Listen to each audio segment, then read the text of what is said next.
Bring them over here, Albin. We need to move them on, a little over there. We're in northern France on the coasts of the English Channel and more specifically the Somme Bay. As is the case every November, it's time for the flock drive. Roland Moitrel is accompanying his 1,000 sheep from the bay's salt marshes and taking them to the sheep barn for the winter. I'm the furthest away from the bay. One of my colleagues has a barn behind. Another one lives here. He's closer than I am. I have the furthest to travel, around 11 kilometers. The ewes and their little ones have been peacefully grazing in these vast open spaces, which are known as salt marshes. It's part of the bay that is covered in marshland, and from time to time, these grasses are covered by a high tide, at least twice a month. It depends on the tide, but it can last 8 days, with 2 tides per day. The lambs are born towards the end of the winter, from the 15th of January onwards. They graze on the grassy areas, on the salt marshes, from the beginning of April, and once they get to the marshlands, they don't go back to the barn. They are reared on the marshes and watched over by a shepherd. And this is where the famous salt marsh lambs have been reared since the 16th century. There are 14 of us breeders. We breed between 1,500 and 1,800 lambs per year, and our lambs have been awarded an Appellation d'origine contrôlée designation. The Somme Bay breeders obtained this designation of origin status in 2007, 2 years before their fellow breeders from the Mont Saint-Michel Bay. These 2 locations are the only places in France producing salt marsh lamb. There are other products in France that also benefit from this status, like the Pyrenees or Aveyron milk-fed lambs. Very popular meat across France, production's increased by over 50% in the past 10 years. If the Somme Bay produce is to be given the salt marsh lamb label, then the animal has to be at least 135 days old before being slaughtered. It's the amount of time they've been left to pasture on the Somme Bay marshlands that counts, and they must be born by a Somme Bay ewe. We're allowed 8 breeds, and then we crossbreed to make them more resilient.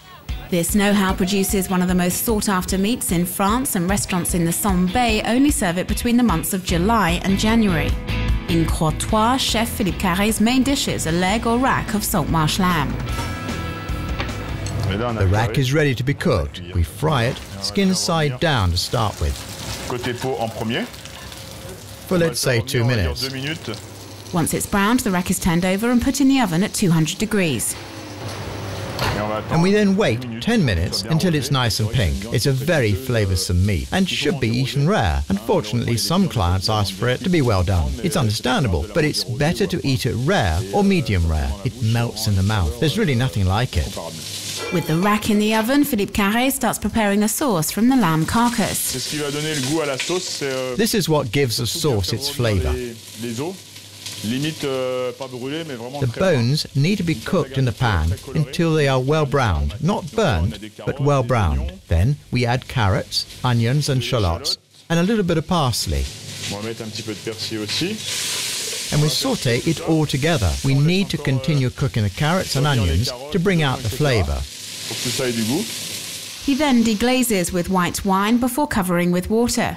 The sauce is then left to thicken. And here's our rack of lamb. It was left 10 minutes in the oven, so it's cooked. Cooked to perfection, and now it's dressed. We'll serve it with mashed vitelotte potato. The vitelotte is a regional potato.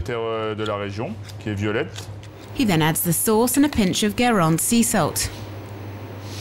People think it's salty because it's called salt marsh lamb, but this isn't the case. It really melts in the mouth. The meat is full of flavour. By browning the meat, we add this crunchy aspect to the skin. It's very tender on the inside and it melts in the mouth. The region is famous for its cockles and bouchon mussels, etc. But a lot of people do come to try the salt marsh lamb. From the restaurant they can see the lambs in the bay grazing, and a lot of clients actually go across the bay when they leave the restaurant to get a closer look at them. But during the cattle drive it's the other way round. Roland and his nephews have been walking towards the sheep barn for the past 3 hours. And the unusual convoy has to travel along the road for the last remaining kilometres of their trip, and motorists stop to immortalise this extraordinary moment. The journey ends in this meadow. The ewes will enter the barn in a few weeks' time, where they'll spend the winter months and give birth to their young.